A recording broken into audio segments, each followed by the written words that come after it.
team number 3, and our team is conformed by Iram, Andres, Fernando, and me, Mariana. And we visited the zoo that is called La Pastora. And we see a lot of different animals and in different habitats, but we are going to talk about 6 of them. The scientific name of the elephants are Loxodonta. These ones live in Africa, which their habitats are like the savannas, grasslands, and forests. Also, they are in some parts the temperature is slightly colder than typical of tropical climates. The abiotic factors are the wind, the water, the sunlight, and the biotic factors are tigers, rhinos, and bamboo. Are primary consumers, which means that they are herbivores, feeding off a variety of vegetables. They have an important role in maintaining the biodiversity of the ecosystem. During dry season, elephants use their tongues to dig for water. I'm Enrico and I'm going to talk about the tiger. The scientific name of tiger is the Panthera tigris.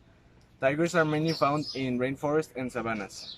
The biotic factors that affect the tiger are, for example, other animals, cover, and plants. And the abiotic factors that affect the tiger are, for example, soil, climate, and water.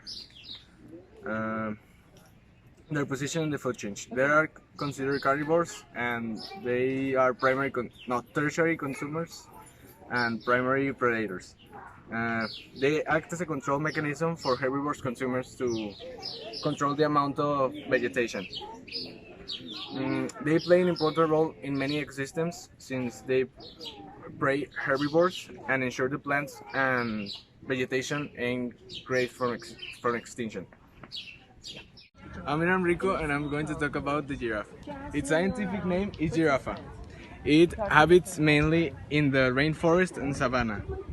The biotic factors that affect the giraffe are, for example, trees and cacti, and the abiotic factors that affect the giraffe are, for example, climate and sand. Its position in the food chain. The giraffe is classified as a consumer in the food chain, mainly meaning that it only eats plants. Its consumer type is considered a primary consumer that are organisms that eat only producers.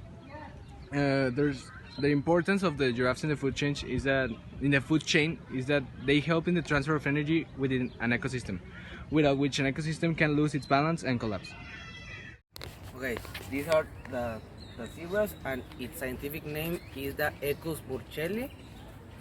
Its climate is that it lives in a mild and generally warm and temperate climate. Its abiotic factors are the non-living parts in an organism's environment that affect the functions like the water, oxygen, and temperature. Biotic factors, the living organisms in the water. In the middle, their position in the food chain is in the middle, and they are primary consumers because they eat and then they get eaten. And they are important in the food chain because it's the main prey of animals like the lions and tigers, of large carnivores that typically inhabit the same ecosystem.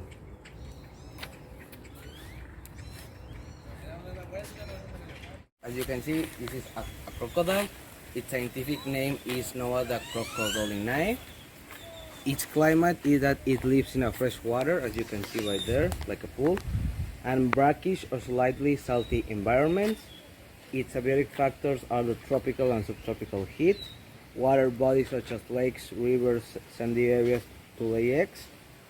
Its biotic factors are the prey such as the fish, turtles, and various mammals that they can eat.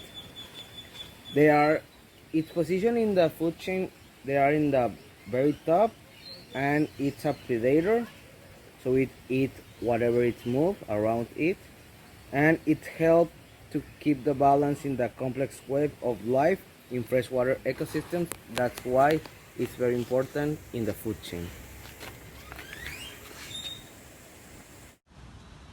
Okay, white tigers are usually from the Bengal tiger subspecies Panthera tigris tigris, or the Siberian tiger Panthera tigris altaica, although there are historical data of occurrence in several other subspecies. These species can be found commonly in Asian jungles, where they live in snow-covered tundra, tropical evergreen forest, mangrove swamps, and dry deciduous forests. The abiotic factors are water, air, soil, sun, and rainfall. The water and rainfall helps cool down the tigers when it is too hot for them. They need air in order to survive. And sun and soil helps plants grow, and plants release CO2, which is beneficial for the tigers. The biotic factors are the forest, trees, and prey. The forest allows the tigers to blend into their surroundings and sneak up on a prey. In the Chinese, tigers scratch the trees in order to show dominance and mark their territory. The prey helps the tigers to survive by giving them things to eat. It is a top predator which is at the apex of the food chain and keeps the population of wild ungulates in check, thereby maintaining the balance between prey herbivores and vegetation upon which they feed. In the forest, in the forest ecosystem, tiger sits at the top of the food chain as a tertiary carnivore and as a primary predator. And that will be it for the white tiger.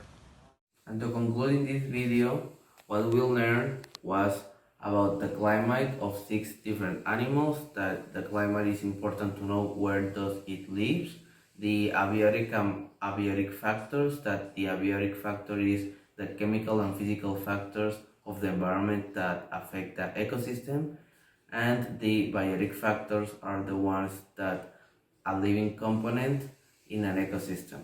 Then we also learn their position in the food chain, about what they eat or what are the prey of, and their importance in the food chain to maintain a balance in the world.